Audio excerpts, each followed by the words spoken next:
Bueno, vamos a dar ahora el tutorial para resolver el ejercicio 30. Este ejercicio es un poco diferente de los anteriores en el sentido de que ahora la distribución de carga la vamos a hacer a través de un alambre, pero esa distribución ya no va a ser uniforme.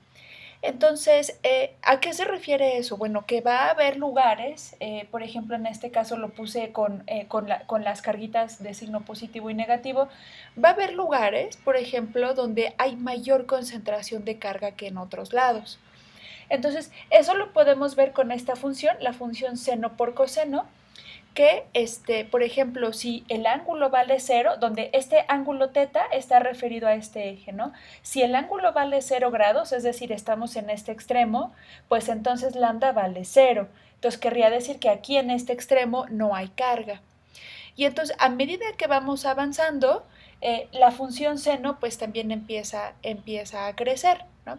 Entonces, sí, efectivamente, para ángulos mayores la densidad de carga empieza a aumentar, pero llega un momento, si ustedes grafican la función seno por coseno, se van a dar cuenta que después de 45 grados, que es donde se alcanza el valor máximo de esa función, entonces después empieza a disminuir. Entonces, por eso es que estoy poniendo aquí aproximadamente a esa inclinación de 45 grados, pues estoy poniendo como una gran cantidad ahí acumulada de carga, y después de eso, a medida que vamos avanzando, empieza otra vez a disminuir, ¿no? Entonces, aquí en este punto, pues evidentemente lo que va a ocurrir es que el ángulo vale 90 y coseno de 90 vale 0. Ahora, después lo que vamos a tener es qué pasa para ángulos mayores de a 90 grados. Bueno, lo que ocurre es que el coseno cambia de signo. Eso nos indicaría pues que entonces aquí lo que ya tendríamos sería una distribución de carga pero negativa. Y va a ocurrir algo muy similar, ¿no? Entonces, a medida que nos vamos acercando aquí a este ángulo de 135 grados, aquí tendríamos la mayor acumulación de carga negativa y después otra vez va a empezar a disminuir, de tal manera que en este punto, que serían los 180 grados, aquí tendríamos seno de 180 o seno de pi, y entonces en este caso pues tendríamos cero carga, ¿no? Entonces este valor sería 0, por lo tanto lambda sería 0, entonces no tendríamos carga. Entonces, bueno, una vez hecho ese análisis, pues lo que vamos a hacer es a proceder con el análisis de cómo serían el campo, una propuesta de un campo eléctrico, ¿no? Entonces, lo que vamos a hacer de manera muy similar a lo que hemos hecho en los ejercicios anteriores es elegir un trozo infinitesimalmente pequeño de este arco. Entonces, la longitud de este arco la estoy llamando como diferencial de S. Y aquí se fijan, agarré el que tiene las dos carguitas, ¿no? Este elemento infinitesimal tiene que elegirse de manera muy arbitraria, ¿no? O sea, no puedo poner uno en el extremo o uno aquí o uno acá, ¿no? Tiene que ser en cualquier punto. Y es más, ni siquiera lo puse aquí a la altura de los 45 grados para que no se entienda que el ángulo teta es precisamente de ese valor.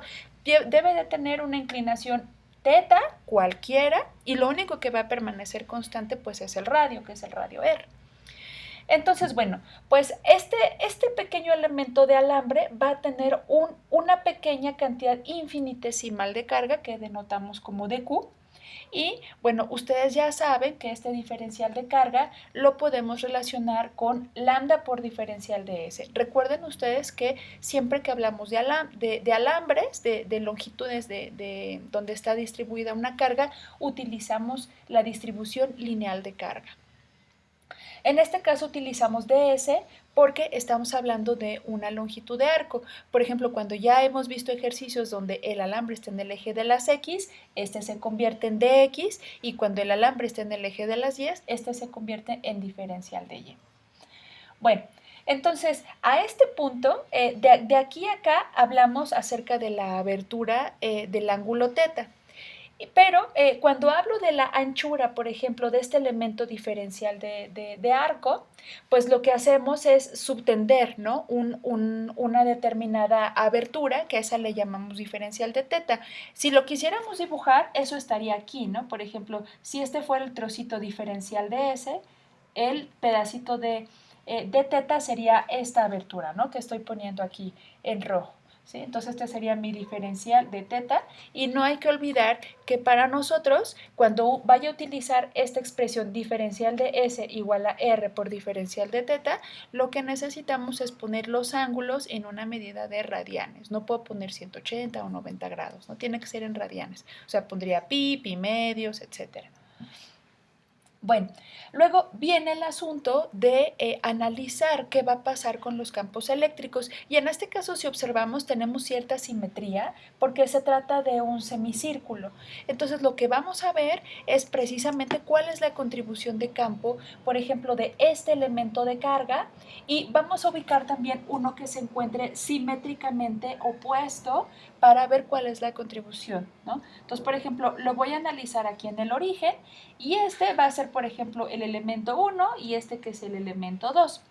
Entonces, si yo grafico, por ejemplo, el campo eléctrico generado por el elemento 1, si esta es carga es positiva, lo que voy a tener es un vector de campo eléctrico diferencial que le voy a poner de E1 que apunta en el tercer cuadrante. Entonces aquí más o menos, aquí creo que me quedó un poquito chueco, voy a ir siguiendo la línea negra. Este sería el diferencial de campo 1. Y como este ángulo es alterno interno con este, no, este es opuesto por el vértice con este, perdón. Entonces aquí este también sería el ángulo teta.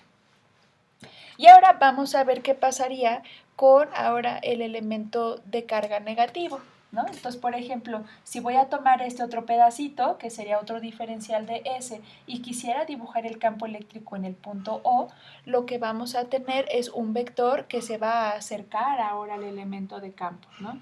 Entonces aquí lo voy a poner así. Entonces, este sería DE2. Recuerden ustedes que siempre para cargas que son positivas, el vector de campo se aleja de esa carga y para cargas que son negativas, el vector se acerca a ese elemento de carga. Entonces, bueno, vamos a observar que en magnitud este DE1 y DE2 pues tienen exactamente el mismo valor, ¿no? Que es la constante de Coulomb por el diferencial de carga que en magnitud pues estoy tomando este y como estoy tomando el que está simétricamente opuesto van a tener el mismo valor. Y la distancia de separación con respecto al punto O es la misma, que es el radio, de aquí para acá es R y de aquí para acá mide R. Entonces, en magnitud van a medir exactamente lo mismo, que le estoy llamando simplemente diferencial de campo.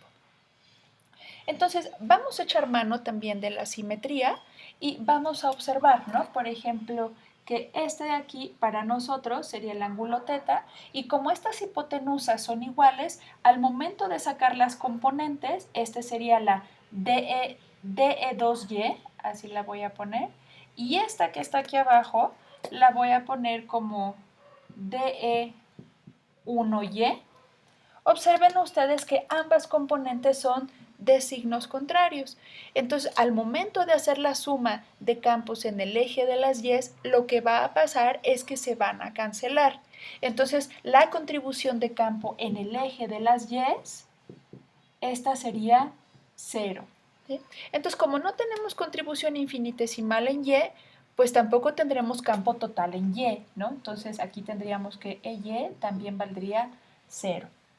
Sin embargo, si vemos para la parte de X, lo que tendríamos sería, por ejemplo, para el DE2, tendríamos este vector que apunta hacia la izquierda, ese sería DE2X, y este que lo voy a dibujar también un poquito más abajo, pero lo voy a dibujar en el mismo sitio. Este que estoy poniendo aquí en rojo, este sería DE1X. Si observamos, los dos apuntan en la misma dirección, que es hacia atrás, y entonces en este caso no hay anulación de los campos, sino por el contrario, lo que vamos a hacer es que se van a sumar porque tienen la misma magnitud. Entonces lo que tendríamos sería sumar DE1X más DE2X. Pero la componente en X, como estos son los catetos adyacentes, pues voy a tener que es D1, que en este caso sería este, por coseno del ángulo, de este ángulo, para que me dé precisamente la componente horizontal. Y para el otro sería DE2 por el coseno del ángulo para que nos dé también este cateto que es el adyacente. Y como ya vimos que la magnitud de este y de este es la misma, que simplemente es DE, como le puse aquí, Entonces tendríamos la suma de esto más esto, me daría 2 veces de E por el coseno de teta. De tal manera que ya no voy a tener que hacer la suma de todos estos. Con que haga la suma solamente de la mitad, la suma de los campos de la mitad, con eso es suficiente y al resultado lo voy a multiplicar por 2. Bueno, entonces, ahora lo que vamos a hacer es sustituir específicamente pues cuánto vale este DEX, ¿no? Entonces aquí tendríamos este 2 es este, el DE es el que tenemos aquí, que es K por DQ entre R cuadrado. Aquí tenemos el K, aquí está la R cuadrado, y el DQ que habíamos visto que es lambda DS, el lambda lo vamos a sustituir de aquí. Esta parte de lambda la vamos a sustituir aquí. Y el ds que aparece acá, ese lo estamos sustituyendo por el r de teta de acá. Si se fijan, este término que es el ds, que es r de teta, es precisamente este de aquí. Por coseno del ángulo. ¿Sí? Entonces, ustedes vayan haciendo sus sustituciones con cuidado para evitar que se les vaya a ir por ahí alguna función, algún término. Y entonces, bueno, vamos a identificar cuál va a ser nuestra variable de integración. Eso lo hacemos viendo en dónde está el diferencial, ¿no? Entonces, el diferencial está aquí. ¿Eso qué quiere decir? Que teta va a ser nuestra variable de integración. Y entonces, para encontrar la contribución de todos los elementos de carga al campo eléctrico, lo que vamos a hacer es integrar, ¿no? Entonces, aquí pongo que el campo eléctrico en X va a ser la integral de este diferencial de campo que habíamos encontrado. Evidentemente, todo esto que estamos poniendo lo vamos a sustituir aquí. ¿Sí? Entonces, de una vez ya estamos poniendo aquí los límites de integración porque esa parte es súper importante. Si observamos cuando sustituyamos esto aquí en el argumento de la integral, vamos a observar que nuestra variable, que es teta, va a variar solamente en un solo cuadrante. Recuerden que por eso pusimos el 2, ¿no? Para no considerar toda la contribución desde aquí hasta acá, ¿no?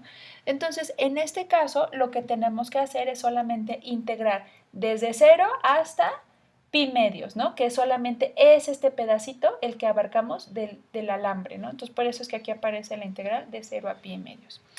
Aquí, el método de integración con el que van a trabajar es el de sustitución. Entonces, por ahí les va a quedar algo con senos y un coseno cuadrado, alguna cosilla así. Entonces, van a tener ustedes que hacer el método de sustitución. Y eso les va a dar la pura magnitud del campo eléctrico. Ahora, si lo que quieren es la dirección, bueno, pues lo que vamos a observar es que en todo caso vemos que todas las contribuciones de campo eléctrico apuntan hacia el lado negativo de las X. Entonces, como vector, vamos a poner E vector igual a menos la magnitud que encontramos aquí por el vector de Y. El signo menos les va a indicar que efectivamente estamos apuntando el campo en la dirección contraria al eje de las X, es decir, en el eje de las X negativas. Entonces, los invito a que lo hagan y sobre todo que practiquen los métodos de integración, ¿no? Porque estos ejercicios que son de distribuciones de carga, distribuciones no uniformes, requerimos mucho esa herramienta, ¿no? Sobre todo por los elementos infinitesimales de carga.